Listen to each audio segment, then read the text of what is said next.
So I've removed the front engine mount. I have the replacement parts. Bit of a backyard solution here. Just wrap this tree trunk strap around the edge of the gearbox just to hold it while I unbolted this. What have we got here? This is a cross member. So we've got this cross member out. We're just going to use this jack here just to support this side of the motor, just in case this creeps down a little bit. But we can finally get this guy out and get these engine mounts back in. This is a bit worn, looks like it's had some brake fluid or some power steering fluid leak on it over time. Give it a tidy up. Maybe even a lick of high temp paint, since we got some. So what I've done here is I've used the vise to hold it, grabbed these pliers and given it a bit of a pinch from each end. It appears to be starting to take. Hopefully it should just slip most of the way in now. I think I might have to back it off a little. She's definitely coming. Let's give this a bit more of a push. It's probably starting. Might need a spacer of some sort on the back there.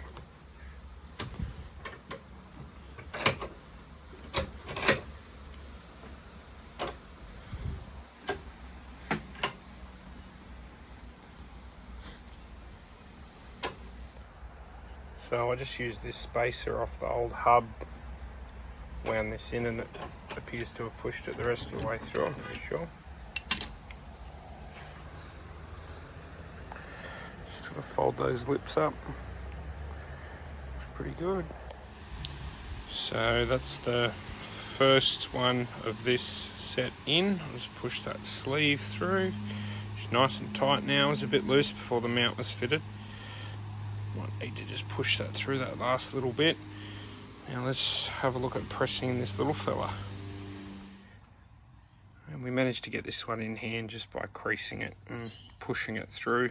I guess the grease helped a little bit. We'll give that a bit of a wipe off, and that is the front mount done. So we've already got the gearbox mount stripped, so that one's ready to be put back together. I'm just trying to confirm exactly how that one goes back together. There's this lip here that's missing, so I'm imagining it's got to be in a certain direction.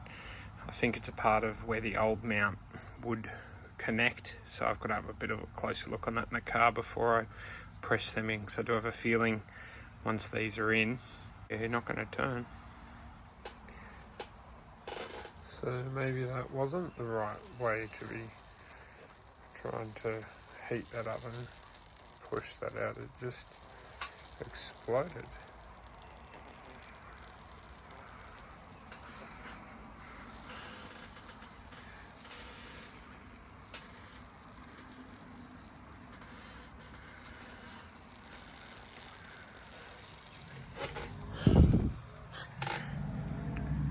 So we got this guy out using a few drill holes and a bit of a hacksaw just to get the main lump out.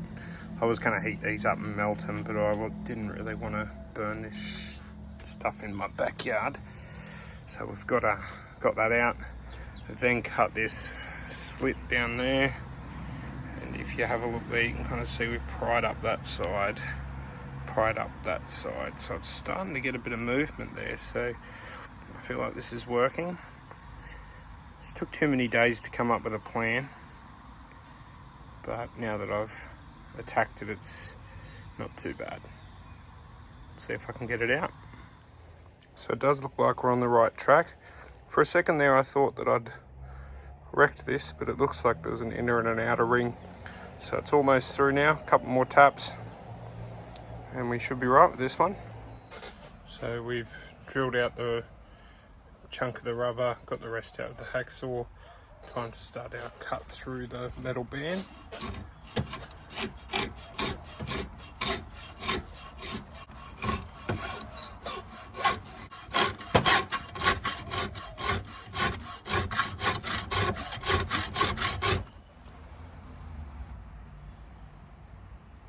see there, we're going very slow just to make sure that we don't cut into that outer lip. If you have a look from this side, you can kind of see what we're working with there, just peeling it up slowly.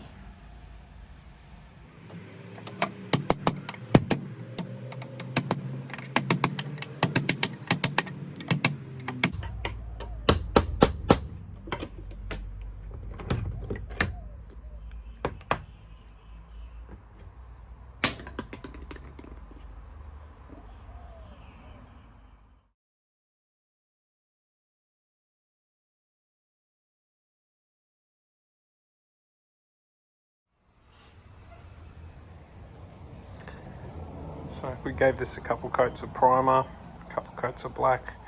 Still got to do the cross member, but at least now I can press this engine mount in. I taped up.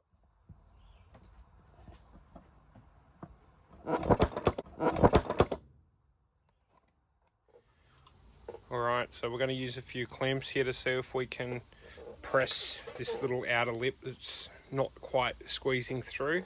So I'm hoping if I can compress this just a little bit, push it through. Once it's started, it should just push the rest of the way through. So I don't think this is the best way to do it, but this is the way we're going to try. Let's see if we can backyard this bad boy up.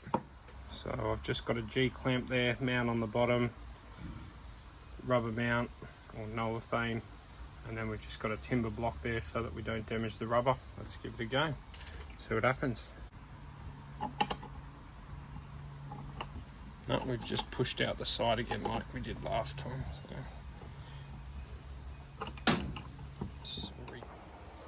I've been fighting this motor mount for too long, so we're going for giving a little chamfer to the edge here. Still going to try and maintain the entire inner lip so that it holds securely, but I'm just going to create this little bevel here, which I'm hoping will help me slide it in. I'm just using the bench grinder. Technically it's a sharpening disc, but seems to work pretty well for what I'm doing. Hopefully this will get it going.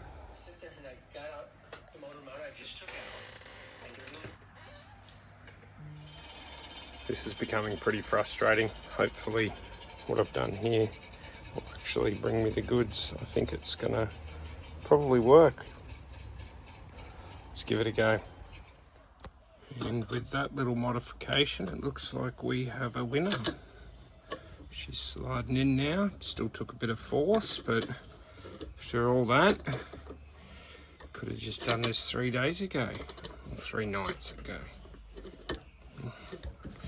Get this pressed in, and then we'll just need to use a sleeve to press it through that last little bit once it hits the table. Good stuff. Over to the little press. Push this in as far as we can.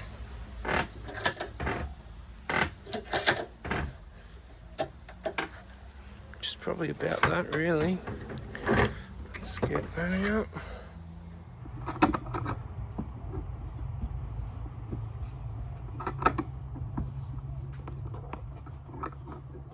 Almost popping. This is what I want, results. This has been way too tedious. Go. Just give that a little extra push, make sure it's through. That lip's popped around. Let's undo that and have a look. That's what we're going for this whole time.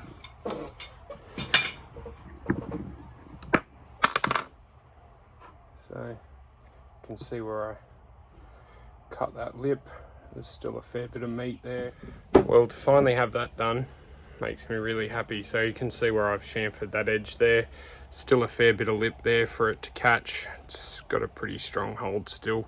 Obviously not quite as much as this side, but I don't think I was getting that in if I didn't do something. So pretty happy with that.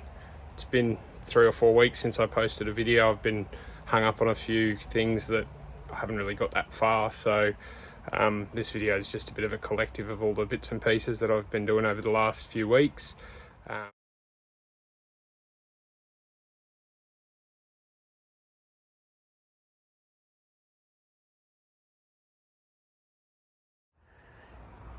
Just giving the cross member a bit of a tidy up before I put the engine mounts back in. Just gave it a bit of a grind and a sand to get rid of some surface rust. Looks like there's been a brake fluid leak at some point. So we'll get that tidied back up. We had to paint one of the engine mounts as well. Just gave it a little hit with the Rain-X just to get rid of a bit of that rust that I couldn't get to. So.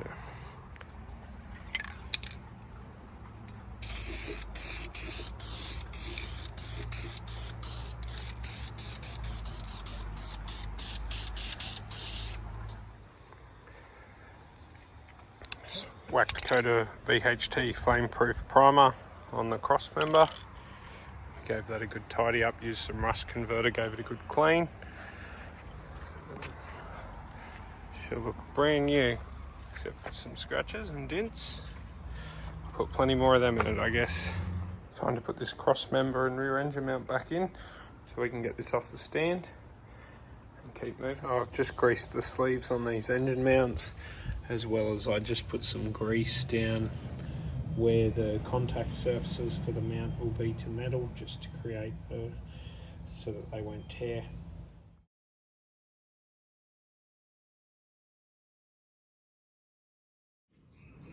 So what we've done here is we've replaced 3 of the 4 engine mounts with solid polyurethane mounts from CoastModz. We waited about 3 weeks for these to be made. This is the right hand side engine mount, which isn't replaced, that's still a standard rubber one.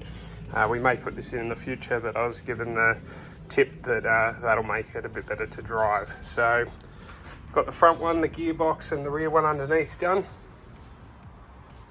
Thanks for watching this video. Make sure you like and subscribe. The videos should start coming a bit quicker soon. Sorry for the delay in getting this one out. See you in the next one.